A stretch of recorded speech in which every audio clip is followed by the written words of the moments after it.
So, cool. so speaking of stages, one stage they didn't include, but a screenshot is already out there, is for the upcoming game that just got announced today, Tomodachi Life. Well, Right. it wasn't really technically announced today. Iwata let this slip to the Wall Street Journal in January, and I don't even think that was part of the PR plan, but it was used as a point while he was talking to a reporter there. And then today, 4:10, they had a Tomodachi Direct this morning. Tomodachi Life, Direct this morning, and it wasn't an event, right? It was just an 11-minute video and a trailer showing you what this game is about. Yeah.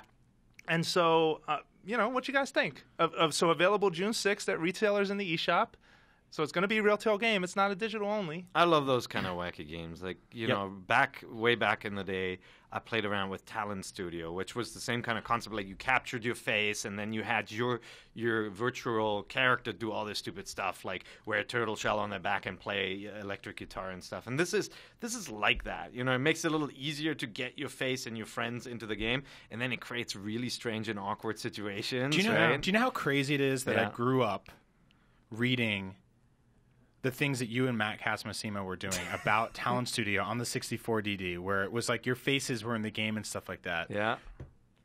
That blows my mind, because today I just watched the Tomodachi collection thing at work at IGN. Like videos like that articles like that were the reason I eventually wanted to get this job. Does this game remind you of Totally. that though, right? And like that's why I'm putting it all together in my head right now. I'm really geeking out. I remember we had a loop of Craig Harris with chicken legs dancing on a TV, on a CRT TV. They've been wanting to make this game for so long, it feels like, and they've been like doing little hints at stuff like that. And I feel like that was the early version of what went on to become the Mii's, and then the Mii's went on to become all these other things, and now there's the stars of this game. Like, this is probably one of the most fully focused Mii games that they've done so far. You can tell the development. It's so cool, right? Like, they started with the concept of, isn't it funny to see yourself do stupid things, right? Yeah. And it was more like a movie maker. Like, you put yourself in the game, you do something funny, and everybody laughs at it. And, like, grandma, is in a fighting game or something. Like, remember that? You could do all this cool stuff. And now it becomes this weird social game where they add, I won't say Animal Crossing, but it has this weird relationship stuff like, well, you go out with me, I love you more. It's so it's so creepy. It's this kind of bizarre and beautiful and hilarious life simulator that weirdly mirrors Animal Crossing. But when you read about it a little bit, the guys working on it were like, every time we found we were doing something that was similar to Animal Crossing, we stopped doing it and went in the opposite direction. And I'd only heard the title of this game, and I saw a few screens, and I'm like, this looks incredibly dumb. And if you're like me and you think this sounds stupid, sit down, go on YouTube, watch the Direct like I did. It's 11 minutes long, and if you're not sold at the end of that, then I don't know what to say. It is. I mean, you watch it and you instantly understand the big target audience for that game is middle school girls.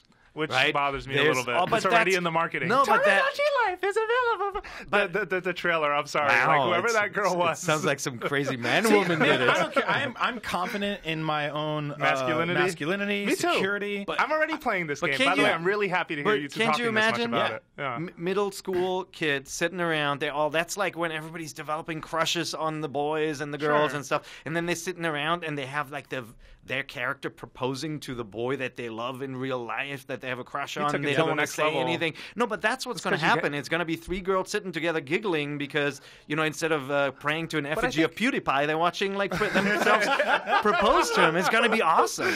Okay, so wait. So I do think, though, that just like I think adults can still appreciate that. And I think a lot of, this is just me guessing, but a lot of press will be tweeting about the random events that they see in this game. So I picked this up last year when it came out on an import 3DS, and I fumbled my way through it. I don't have any Japanese reading or writing or comprehension ability skills. Anything. So, but playing through it, the thing that struck me was how funny is it to see like a friend of mine like Jeremy do wacky things one day, or other friends who I imported through Street Pass, where it's like, hey, put them in your Mii Plaza, then import them into the game, and then the image share tool, you can just instantly tweet it. And I don't think it was working at that point, or I didn't know how to use it because it was the Japanese version of it.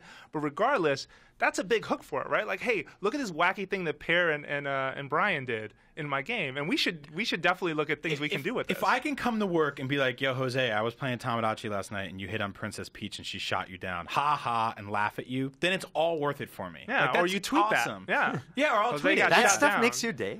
Yeah. Oh my God. It's the little things. He loves man. disappointment. He likes watching people get shut down. Is what he likes. What I love about first of all, this game is so Japanese. So Right? Japanese. That's the thing. Yeah. Which is like sometimes when you watch a YouTube clip of a Japanese game show, you're like, that is so amazing, and yet it could never be done anywhere else because everybody would sue people.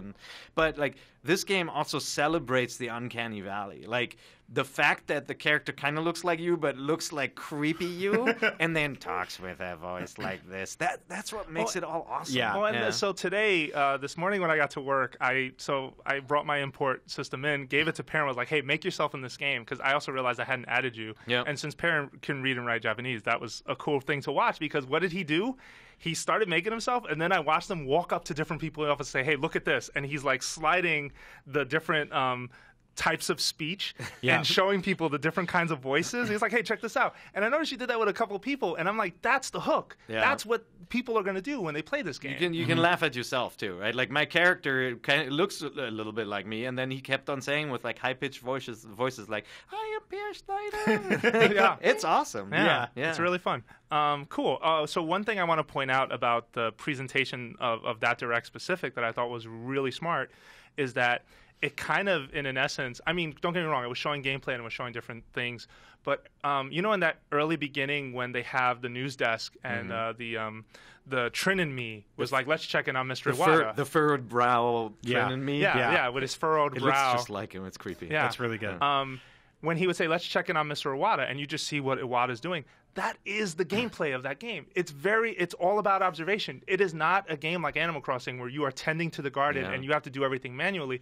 This game, you just set all the pieces and then watch them all play out. It's a little Sims-ish, right? Yeah, like, it is very Sims-ish, but you don't control who talks to who, how relationships get formed. It's all behind the curtain. Do characters get personality hungry stuff. or have to poop or pee? Well, no, they get hungry, but I don't know about the poop and pee thing. But they're like, hey, my room's boring. Can you change the layout in here? And then Brian's you fix out. it. Yeah, well, no, I'm back in, actually. I hated in The Sims when, like, it would be like, hey, you and your mom are roommates, and she sleeps at night, and you work at night, and during the day she parties, and you're trying to sleep, but she poops everywhere, and there's no food. I'm like, this is too much work. I'm out. Yeah, I think, too, some folks look at it and say, well, this looks like a much more restricted version of The Sims, and I don't know.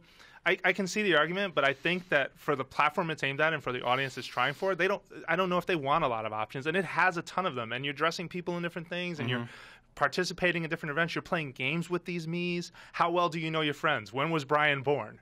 Is like a mini game that gets played, and they'll ask Brian you. Born? I have no freaking clue. 33 years ago. That's good. Okay, what about a date? That's what I was looking for. But anyway, that's the kind of stuff they go with. So it was really cool. Definitely check it out if you haven't seen it already. We also have an interview with Bill Trinan, who is basically Nintendo's head of Treehouse, and he gave us some interesting answers about why they kept the name Tomodachi, for example. And some people, I think the answer kind of rubbed some folks the wrong way, because he was like, we got it right with Pokemon. To distill his answer, really quickly, it was, hey, we got it right with Pokemon. People thought that wasn't going to work, and it actually played out. We got it right with Wii, even though people also thought it wasn't going to work out. And he just considers names like a really peculiar thing and something that needs to stand out, and they thought they landed on it with Tomodachi Life. It sounds too much like Tamagotchi, I will admit. It does.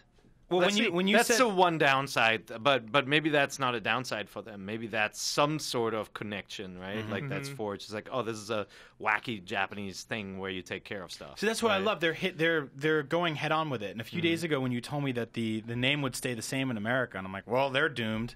Yeah. That's stupid. And then I saw the video, and I'm like, you know what?